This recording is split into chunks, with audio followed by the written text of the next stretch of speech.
میری عمر 17 سال ہے اور میرا نام نازیہ ہے۔ ہم ایک گاؤں کے رہائشی ہیں۔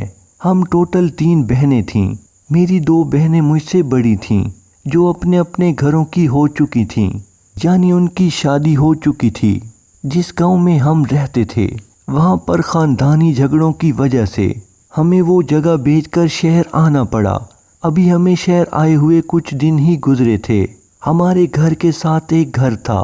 اس گھر کے مالک کا نام عمران تھا۔ وہ شادی شدہ تھا اور اپنے بچے بچیاں سب بیاہ چکا تھا۔ اب اس کی بیوی اور وہ دونوں رہا کرتے تھے۔ اس کی بیوی ایک مریض انسان تھی اور ان کے رہن سہن سے یہ بالکل پتہ چل رہا تھا کہ وہ دونوں میاں بیوی آپس میں ایک دوسرے پر مطمئن نہیں ہیں۔ عمران کی میرے ابو کے ساتھ گپ شپ ہو گئی اور اس کا ہمارے گھر آنا جانا ہو گیا۔ میری امی بھی اس کو بھائی ماننے لگی۔ شروع میں تو میں ہی عمران کو بھائی کہتی تھی۔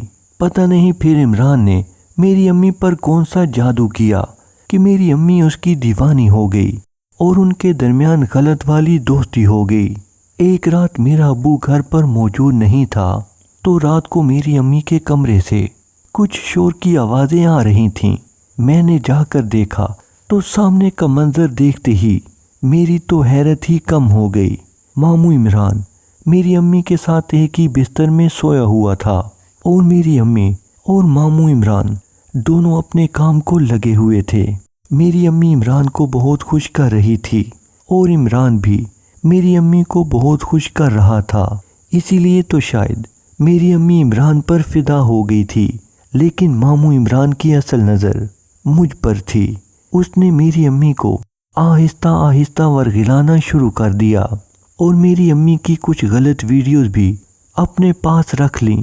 ایک دن امی اور ماموں عمران آپس میں باتیں کر رہے تھے تو میں نے کان لگا کر بات سنی تو عمران میری امی سے کہہ رہا تھا کہ مجھے نازیہ بہت پسند ہے، پلیز ایک رات مجھے اس کے ساتھ سونا ہے، تم اسے میرے ساتھ سونے پر راضی کرو۔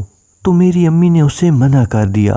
پھر اس نے اپنا موبائل نکالا اور اس میں سے اپنی اور میری امی کی غلط ویڈیو سامنے کر دی اور کہا کہ اگر تم اپنی بیٹی کو میرے ساتھ سونے پر راضی نہیں کرو گی تو میں یہ ویڈیو تمہارے شوہر کو دکھا دوں گا۔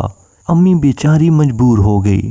اس نے مجھ سے بات کی تو میں نے کہا یہ بات بہت غلط ہے، لیکن آپ کی عزت کی خاطر میں کچھ بھی کرنے کو تیار ہوں۔ اگلی رات عمران میرے کمرے میں آ گیا اور پھر اس نے مجھے بھی امی کی طرح خوش کیا۔ اس کے بعد مجھے عمران اچھا لگنے لگا۔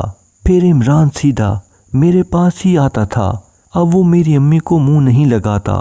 ایک رات تو پتہ نہیں ماموں عمران کو کیا ہوا، وہ تو حیوانوں کی طرح میرے ساتھ سلوک کر رہا تھا۔ میں ماموں عمران کو بہت مشکل سے برداشت کر رہی تھی۔ میں نے بڑی مشکل سے ماموں عمران سے اپنی جان چھڑائی اور اس سے جانے کا کہا۔ تو ناظرین، اس کہانی کو سنانے کا مقصد یہی ہے کہ کسی بھی منہ بولے بھائی پر اتنا زیادہ اعتبار کرنا مناسب نہیں۔ اس اعتبار کی وجہ سے میرے ساتھ جو ہوا وہ حقیقت آج آپ سب کو سنائی ہے۔ دوستو، مزید ایسی ہی دلچسپ ویڈیوز دیکھنے کے لیے چینل کو سبسکرائب کیجیے۔ شکریہ۔